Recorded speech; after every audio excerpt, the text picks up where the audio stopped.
भोला और चंदा सेठ की कैद से आजाद होकर अपनी एक अलग दुनिया बसाने चले थे। दोनों बहुत खुश थे कि एक साथ हैं और अपनी एक अलग दुनिया बसाएंगे, लेकिन उनकी खुशी में बाधा डालने वाली अब ये कड़ाके की ठंड आ गई थी। भोला देखो ना, कितनी ठंड पड़ रही है। हम घर से तो निकल आए, सेठ जी की कैद से तो आजाद हो गए। मुझे इस बात की बहुत खुशी है, लेकिन हम इतनी ठंड में जाएंगे कहाँ? और अभी मुझे बच्चा भी तो होने वाला है। इस समय मुझे बिल्कुल ठंड नहीं लगनी चाहिए। न हमारे पास अभी घर है और न ही रहने का ठिकाना। हाँ चंदा, मैं जानता हूँ इस समय तुम्हारी बहुत देखभाल करने की जरूरत है, पर तुम मुझ पर छोड़ दो, मैं सब ठीक कर दूंगा। बहुत दूर चलने के बाद चंदा को एक लावारिस झोपड़ी दिखती है। चंदा झोपड़ी को देखकर बहुत खुश हो जाती है। भोला देखो तो, यह झोपड़ी है। शायद ऊपर वाले ने हमारे लिए ही बनाई हो।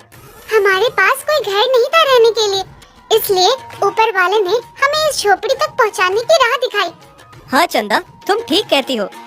रहने के लिए भोला और चंदा को घर तो मिल गया था, लेकिन घर में रहने के लिए, ठंड से बचने के लिए और खाने के लिए कुछ नहीं था।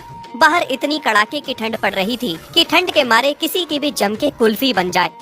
चंदा, तुम चिंता मत करो, सुबह होते ही मैं कुछ अच्छा सा काम ढूंढ लूंगा और तुम्हारे लिए कुछ गर्म कंबल लेकर आऊंगा। हाँ भोला ठीक है।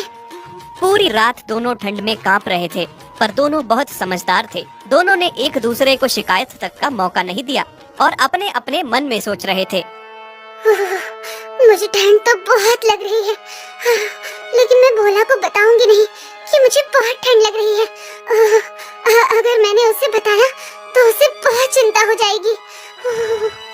चंदा, मैं जानता हूँ तुम्हें बहुत ठंड लग रही है, लेकिन क्या करूँ, बस सुबह होने का इंतजार करता हूँ। सुबह मैं कोई ना कोई इंतजाम कर लूंगा और किसी भी हाल में तुम्हारे लिए कंबल लेकर आऊंगा। रात भर चंदा को ठंड में ठिठुरता हुआ देख भोला सुबह सुबह ही काम ढूंढने के लिए निकल जाता है। अरे ये भोला कहाँ गया इतनी सुबह सुबह? पूरा दिन काम ढूंढने पर भी भोला को काम नहीं मिलता है। बस कहीं थोड़ा सा खाने को मिल जाता है, उसे भी वो चंदा के लिए ले आता है। अरे भोला आ गए तुम? कहाँ चले गए थे सुबह सुबह, और वो भी बिना बताए? मैं काम ढूंढने गया था, लेकिन मैं किसी के काम का नहीं हूँ। मुझे कोई भी काम नहीं मिल रहा। तुम पूरी रात ठंड में कांप रही थी, थर थर रही थी। सोचा सुबह जाकर कुछ काम ढूंढ के पैसे कमा कर लाऊंगा, लेकिन पूरा दिन काम ढूंढने पर भी मुझे कोई काम नहीं मिला। तुम ठंड में कैसे रही होगी? इस समय तुम्हें ठंड नहीं लगनी चाहिए। बहुत जरूरी है कि तुम्हारी अच्छे से देखभाल हो। हाँ, तुम चिंता क्यों करते हो? सब ठीक हो जाएगा। इतनी जल्दी हार मत मानो। अभी तो तुम एक दिन काम देखने गए थे, कल फिर से चले जाना। और रही ठंड की बात, तो इतनी भी ठंड नहीं है जितना तुम कह रहे हो।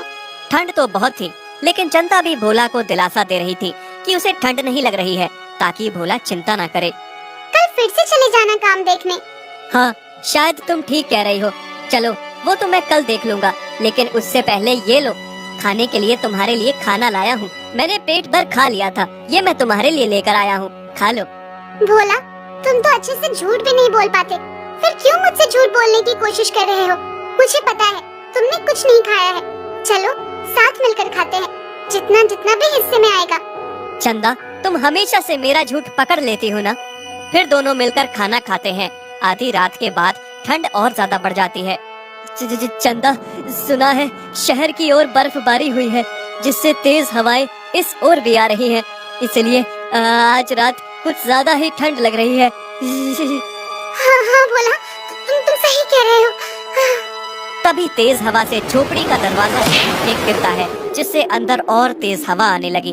ठंड लगने लगती है। अरे दरवाजा टूट गया। पहले क्या कम ठंड थी जो अभी इस दरवाजे को भी टूटना था। हाँ, अब क्या करें? तुम चिंता ना करो चंदा, मैं देखता हूँ।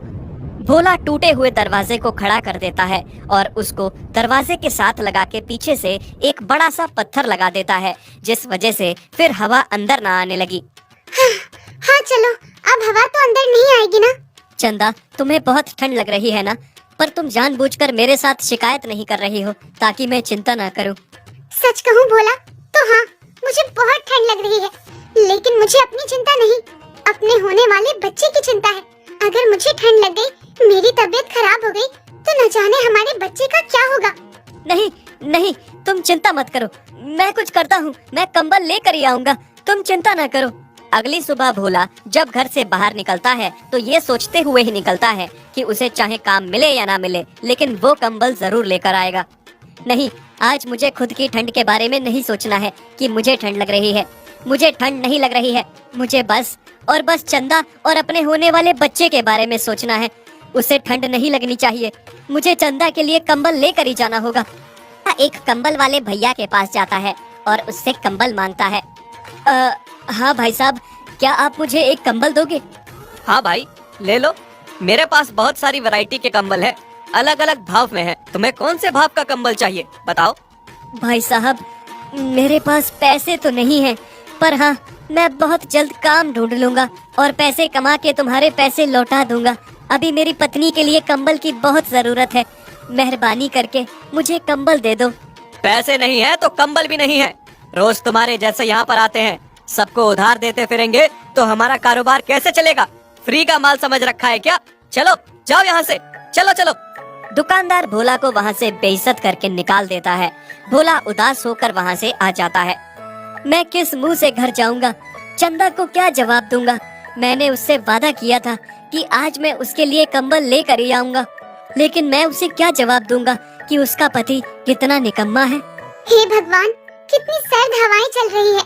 आज तो कुछ ज्यादा ही ठंड है। ऊपर से भोला इतनी ठंड में काम ढूंढने गया है, कहीं उसे सर्दी जुकाम ना हो जाए। बस वो हमेशा मेरे बारे में ही सोचता है, अपना ध्यान बिल्कुल भी नहीं रखता। मैं एक काम करती हूँ, भोले के लिए एक चादर ले लेती हूँ, जिसे ओढ़ के भोला काम पर जाया करेगा। क्योंकि उसे बाहर रहना होता है तो उसे ज्यादा ठंड लगेगी। मैं तो घर पर ही हूँ। चंदा अपनी झोपड़ी से बाहर निकलती है और सोचती है कि वो भी किसी तरह से चादर ले ले, जिसे ओढ़ के भोला काम पर जाया करेगा। लेकिन पैसे ना होने के कारण वो चिंता में भी बहुत थी। मैं चादर लेने का सोच रही हूँ, लेकिन पैसे ही नहीं है। मैं चादर लूंगी कैसे? तभी चंदा देखती है कि एक चादर वाला बुजुर्ग चादर बेच रहा है और उससे 2-3 गौ चादर खरीद रही हैं। चंदा भी उनके पास आने लगती है और देखने लगती है, लेकिन पैसे न होने के बाद बुजुर्ग से कुछ कह नहीं पाती। बस चुपचाप खड़ी होकर लाचारी से चादरों को देखती है। हाँ बेटा, कहो क्या तुम्हें भी चादर लेनी है? अरे बाबा, इससे क्या पूछते हो तुम? ये तो बहुत गरीब है, इसकी क्या औकात है ये इतनी महंगी चादर ले पाए? हाँ बहन, तुम सही कह रही हो। इन गरीबों की क्या औकात कि इतनी महंगी महंगी चीजें खरीद सके। ऐसे ही किसी की गरीबी का मजाक नहीं उड़ाया करते। आज वो चादर खरीदने के लायक नहीं है, लेकिन हो सकता है कल वो तुमसे बेहतर हो जाए। चंदा उन सब की बातें सुनकर खूब रोने लगती है।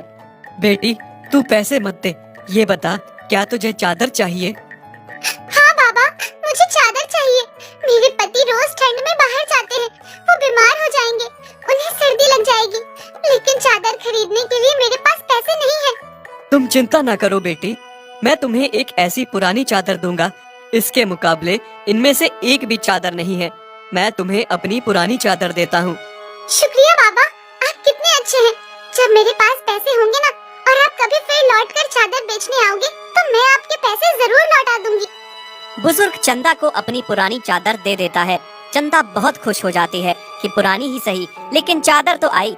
अब वो अपने पति को चादर उड़ाएगी जिससे उसे ठंड नहीं लगेगी।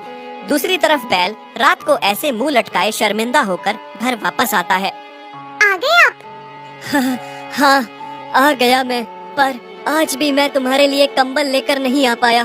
मैं बहुत शर्मिंदा हूँ चंदा। अरे कोई बात नहीं, पर आपको क्या हो गया है? आप ऐसे कपकपाते हुए बातें क्यों कर रहे हैं? कहीं आपको ठंड तो नहीं लग गई है? हे भगवान, आपका माथा इतना गर्म है, आपको तो बहुत सर्दी हो गई है। ठीक से खड़ा भी नहीं हुआ जा रहा आपसे। इतने में बैल गिर के जमीन पर बेहोश हो जाता है।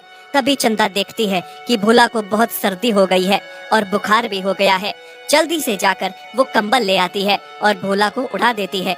कंबल की गर्मी से थोड़ी देर में भोला को होश आ जाता है। अरे ये चादर कहाँ से आई? चंदा भोला को सारी बात बताती है। भोला बहुत खुश हो जाता है कि चंदा ने उसके लिए चादर ली है। देखते ही देखते भोला का बुखार, जुकाम, ठंड सब कुछ मिनटों में गायब हो जाता है। एकदम से मेरी सर्दी, जुकाम, बुखार कैसे गायब हो गया? ये तो कोई करामाती कंबल लग रहा है। हाँ भोला, तुम सही कह रहे हो। मुझे भी यही लग रहा है। मुझे तो वो बाबा भी कोई भगवान से कम नहीं लग रहे, जो भगवान बनकर हमारे घर आए और मुझे अपनी जादुई कंबल दे दी।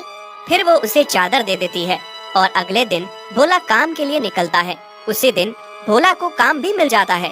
धीरे धीरे करके भोला का काम इतना अच्छा चलने लगता है कि वो कंबलों की दुकान खोलता है और कंबल बेचने का काम करता है।